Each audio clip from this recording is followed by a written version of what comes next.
we can get out about. Can you give me any ideas?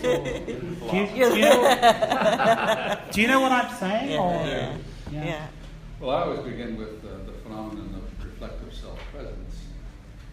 And so far, the best of the artificial intelligence people haven't been able to develop a machine that's reflectively present to its own powers and performances. Although John Hopcroft at Cal Polytech claims that it's possible in principle. And we don't even have a lecture on that. But Jean-Paul Sartre defines consciousness. He says the being of consciousness is freedom. And reflective self-consciousness means I'm free from the past and free for the future. But anyway, that's another lecture. So I'm totally opposed to that whole movement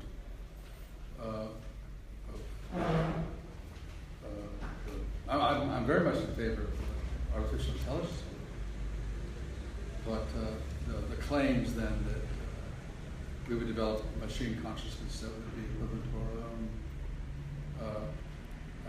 I'm highly, highly doubtful of that, and I just think that freedom is radically fine. But there's terrible disagreement. The whole natural scientific psychological movement of behaviors. I think all of our behavior is under the control of the environment, and the so-called free choices are fictions. And I mean that's been around for a long time. John Watson, B.F. Skinner. We don't have to get that in the lecture. We won't go there. What I love about the book, many things, but your description of the orgy blew me away. I mean, Friedrich Nietzsche in his book, The Birth of Tragedy from the Spirit of Music, speaks about the great Dionysian festivals and the orgiastic celebrations, which led to excesses of sensuality and cruelty even, and then finally to the disintegration of the personality. And that's why we had to have this Apollonian restraint.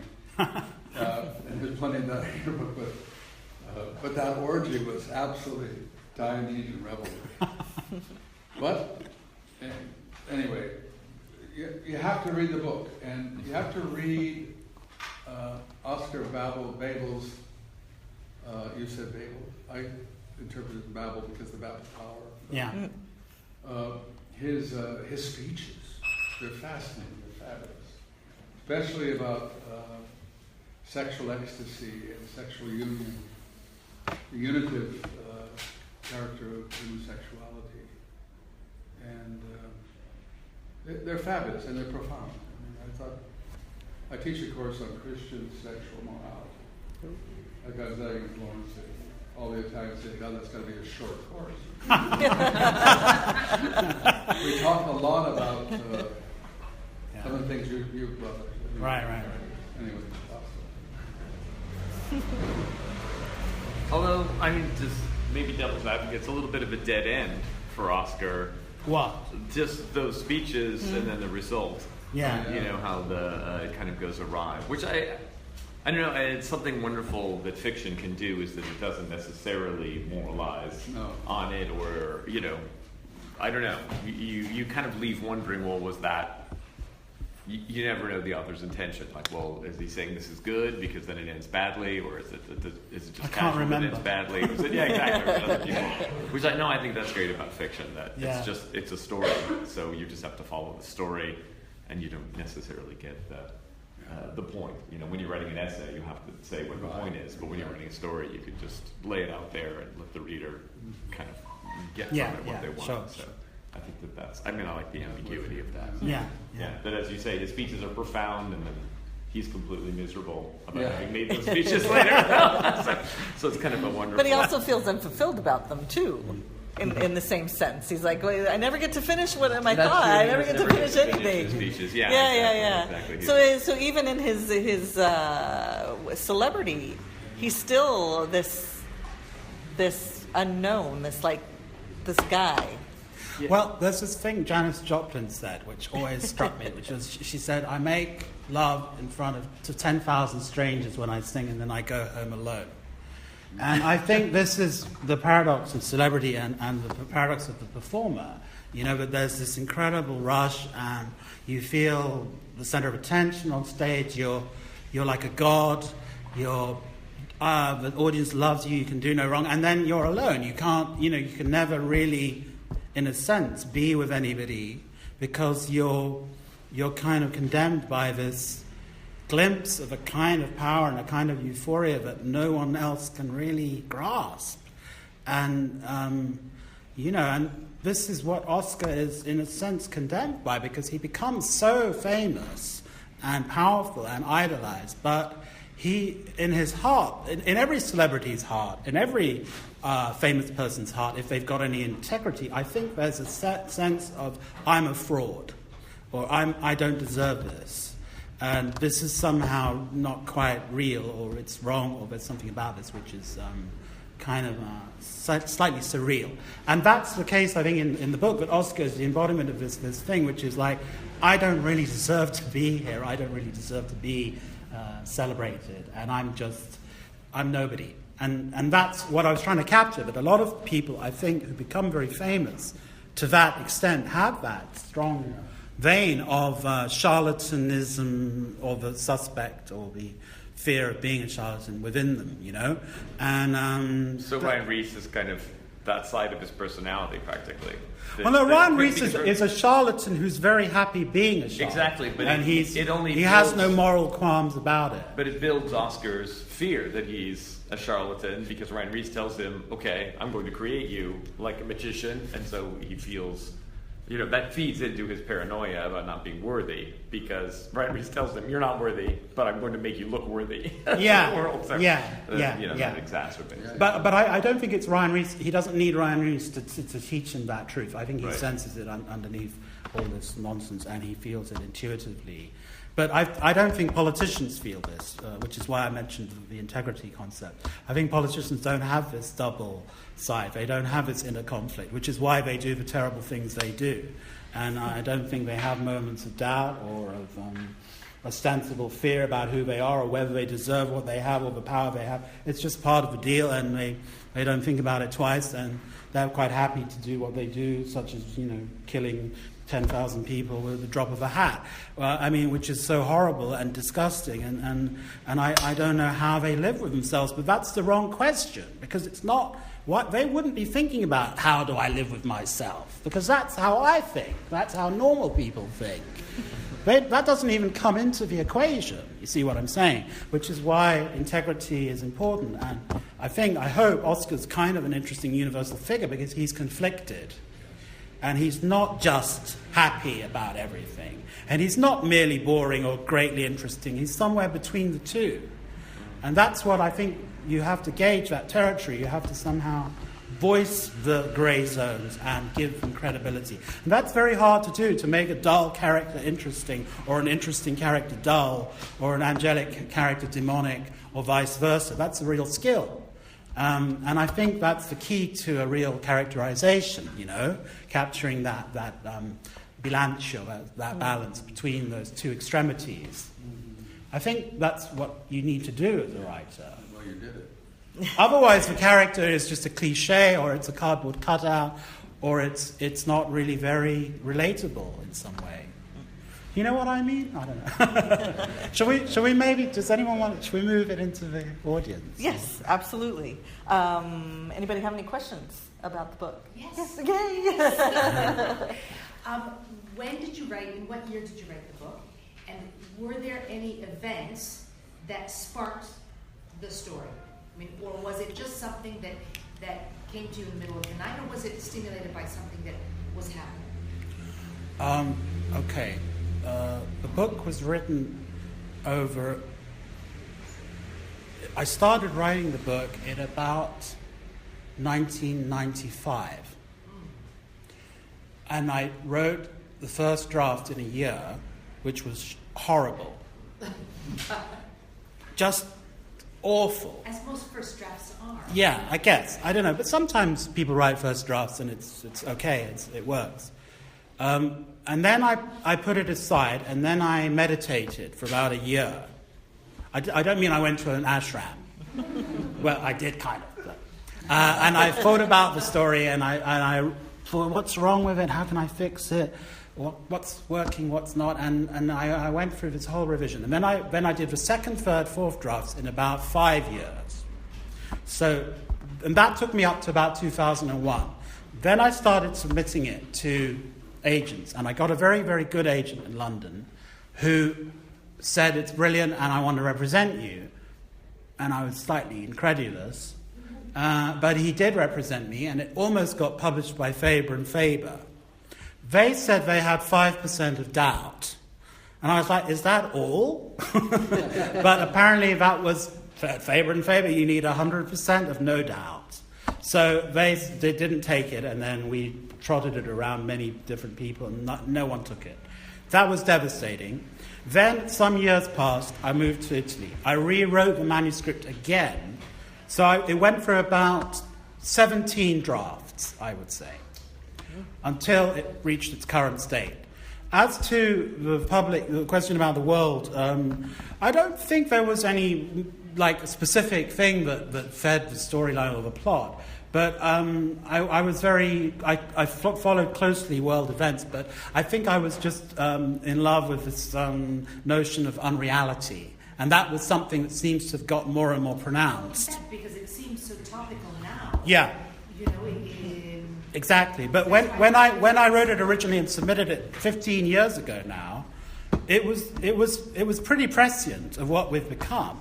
I mean, in terms of changing the text, in terms of updating the text, I didn't really do anything much.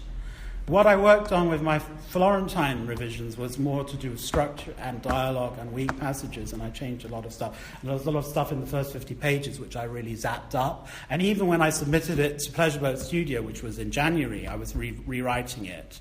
And I was still thinking this could be improved. But in terms of world events, there wasn't one specific thing. But the one thing, I guess, abstract thing would be this sense of the encroaching unreality, which was there anyway, became more pronounced in reality and then in the book as I finally finished it.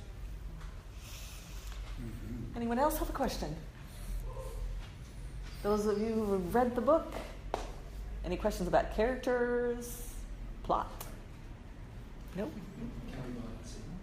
Can we what? Yes, absolutely. We encourage it. We want you to do that. That's why they're here. It's a good read. Well, I was gonna ask you myself about your hero's journey to get it published. I mean, there's writers in the audience, and we know what it's like to kind of want to get our work out there, and like you said, you've been picked up by an agent, and yeah. Do you have anything more to say about your journey to getting this finally where it is now? Yeah, I mean, I think it's a very strange paradox, because a writer or an artist has to be, on the one hand, very, very, very sensitive, perceptive, and fragile, and they have to somehow expose themselves and be willing to, I don't mean getting arrested in public, but they have to be willing to expose their soul. And then on the other hand, they have to be very, very, very thick-skinned and tough and resilient and persistent, and they have to keep on going and never give up and just go on. And I became like Arnold Schwarzenegger in The Terminator. And it was like, he never stops until he gets published.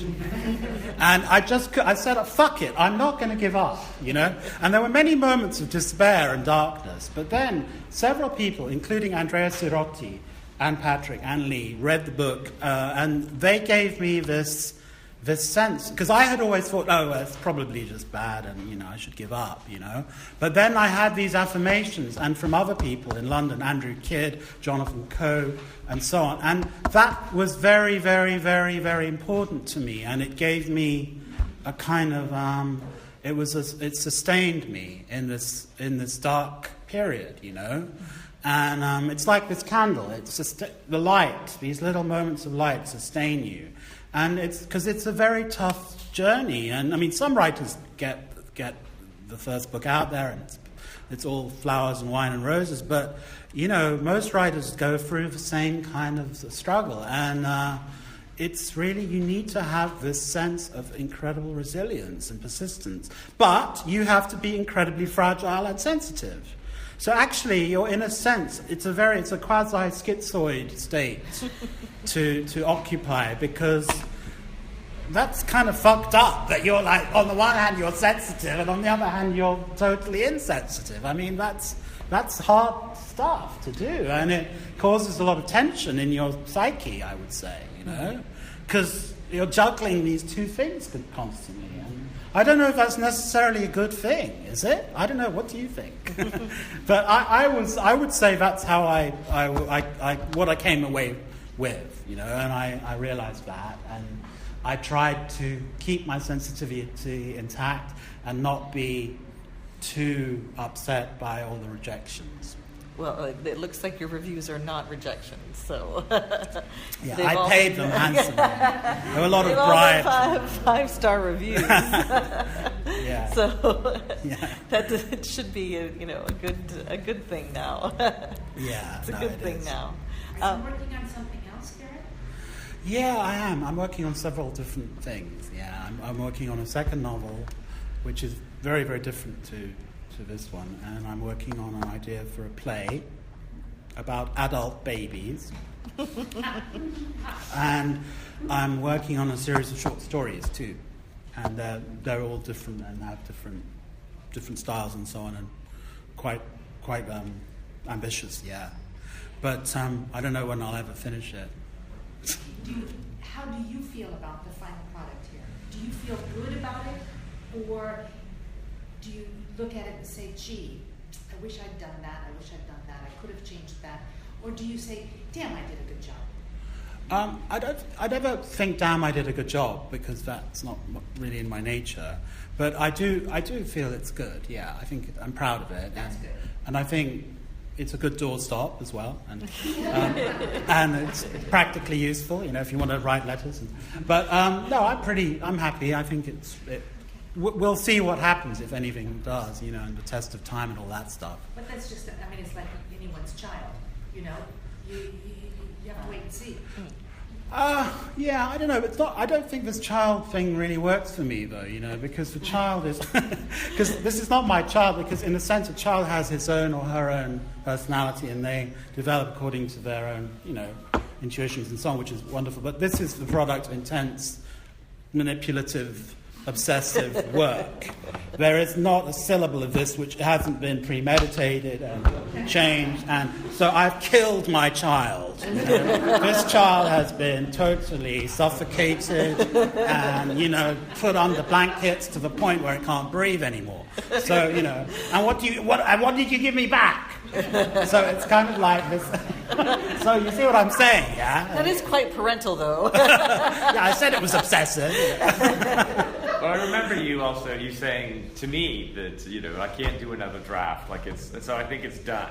Yeah. But it is the finished product. I think is gestated. It's as good as it could get. Yeah, I think so. I mean, if I did any more, I'd go nuts. I think. I think I feel that way about my second book, but I don't feel that way about my first book. Right. I'd go back and change some things. But don't you think there comes a point when you just have to stop though? Yeah, absolutely. And say, I got that. My first book, because it was an anthology, some of the more recent things I'd written, I've changed them since. So. Yeah, sure. Anyway, but I don't think you have this feeling about that. I think you did enough drafts to. Probably not. No. But the thing is, I think also you realise when you. I also teach creative writing, so I've got this kind of a take on it, which is the take of the professor. And but there is a sense that when you look at a great text or a great novel, that there is a sense that you cannot really alter anything in it, and each word has its own function and purpose, and it's sort of molded together. It's knitted together very well, and cannot you take away few sentences, the whole thing is somehow out of balance. And I think that's what you have to, as a writer, aspire to. That's very hard to achieve and execute. But that's what my model was. I'm not saying I achieved that, but when I look at the great novels that I love and have taught me much more than anything I've been able to teach myself to my students, because I always say to my students, read. That's what you have to do, is to read. When I look at those great novels that I love, I see that kind of texture in the writing, and I think, wow, that's how you get to that level, and you want to get to that level of inevitability. And the thing is, that's very deceptive, though, because it seems very natural and effortless when you read it, and it seems very, it's so easy to read or whatever, but actually that's been the product of incredible labor, I would say. So you arrive at that point of spontaneity, which seems to be, to the reader, effortless, but to the writer is only the destination of many, many abortions and attempts and eventual, if you're lucky, triumphs. But it's a very hard process, but it masks the work that's behind it. But I think that's true of anything. If you go to see a ballerina, she's great, she's amazing, she looks so natural, it's so easy, but she's been rehearsing all her life. If you go and see a flamenco Spanish guitarist or a dancer, these people start sometimes at the age of 4 or 5.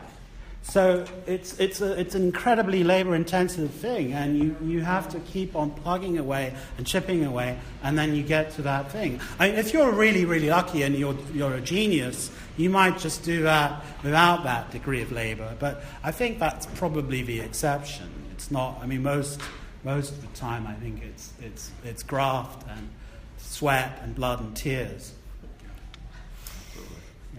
I hope I haven't put anyone off writing. I've really sold it well, haven't I? You really want to do it now, don't you? Like, yes, I want to get an agent. I don't care. Yes, they can all insult me. That's what I want. I'm a masochist. Any more questions? There must be some more. Because Mary. I do have a question that I actually hadn't thought about until Patrick brought it up, or made me into this. So you mentioned sort of the non-corruptible essence of Liliana until that fateful scene. Yeah. And also just, you mentioned being so enamored there and being so enamored with Najat.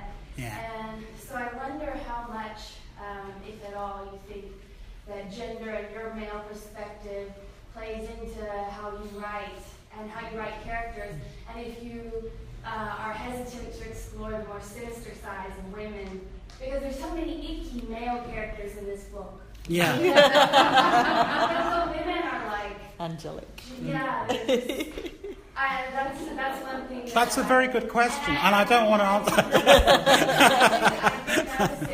I noticed that the women were particularly angelic when reading, but I didn't think gender dynamics until he brought this up. Well, I think, you're right. I think, as a male writer, first of all, I'm a male, which is a bad thing in itself. Secondly, I'm a writer, which makes that badness worse. So, there is this tendency to idolize and to, I think what you're saying that, right? But it's one always sees women. Well, I either see women as my savior or as my jailer. It works both ways. So there's this, because a woman is somehow terrifying, but also incredibly liberating and inspiring. And so, I do feel that's true to an extent, that the female characters are more perhaps more likable, more angelic, less demonic, less flawed. But I don't think that's particularly true of Natalie, who's the character who, I don't know if you remember, but she's the Bloch's ex-wife who seduces Bloch's dad. So that's a terrible trauma, to have your father have a sexual liaison with your ex-wife. That's pretty bad, I would say. And so she's not totally... you know what I'm saying? That she's got this nasty side and so on. But I think it's somehow inevitable that a writer will do that. You can't be totally objective and totally detached. Yeah, maybe. Yeah, she does. I think a bit. Yeah. But yeah. Cool. Would you like to? Does anybody else have a question? No. Yes. No. Would you like to read a passage? Okay, I'll read something quickly. I don't want to take up too much time, and then you can all buy the book, right? So this is, I thought I'd read this passage, which is takes place after this banquet at the Hilton in London. And basically Oscar's invited to this banquet, which is full of artists and aspiring painters and video artists and so on. And he makes a speech which goes horribly wrong. And he's not allowed to finish the speech, because in the speech he's insulted and trashed everybody at the banquet, more or less. And this ill effect of the speech leads to a kind of madness in the audience, and it's a catalyst which triggers a riot. And this is the this is the sequence where everybody starts going a bit gaga, and there's this fight. I'll just read that sequence. The film director, Mark Redhill, having shaken the can with incredible vigour, pressed its button, releasing its fragrant spray into Vixen's eyes. Vixen doubled over and started to scream in agony, shouting out something about blindness. He then assumed a fetal position on the floor, growing smaller all the time, as friends flocked to his aid. These friends took one look at Redhill's demented eyes and backed off, sensing they were about to meet the same fate. One man, however, who was uncommonly big and strong, remained undaunted and walked straight up to Redhill, snatched the can of deodorant, crushed it in his hands, and Redhill stared in amazement. He was about to speak when another very large man, deciding the first very large man was showing off, resolved to teach the latter a great and edifying lesson, and a meaty hand sliced through the air and slammed into the first giant's chin. This sent him reeling and crashing into a nearby table, which shivered under his immense weight, and the contents flew hither and there colourfully. Redhill, meanwhile, made a furtive bid for the exit. During all this time, Cyril Vixen was in convulsions on the floor, great porky knuckles thrust into his eyes. The first giant picked himself up and, in the manner of a sumo wrestler, charged his opponent, arms akimbo, his fists locked into plier shapes. He found his opponent's stomach and heaved both arms around it, squeezing tightly. In a few seconds, the two were locked into a single unit of trembling movement. The expended energy was tremendous, but they really didn't seem to be getting anywhere. Rearing up like two bulls, their legs locked into the floor by virtue of the opposing force coming from the other. As the two continued this monumentally pointless grappling, a succession of grunts and angry cries issuing from them. Other men tried intervening, but their efforts were just as pointless, and the two central titans hardly even noticed this ineffectual pawing and pulling at their legs and shoulders. Then a further set of men joined the original set to assist them. It was like some multiplying tug of war. In the end, some 10 or 12 bodies had fused into a fragmented lump, reminiscent of a rugby scrum. They heaved, they shoved, and still the central hub of force held. All the while, Cyril Vixen lay slumped underneath, half crushed, moaning and gnashing his teeth.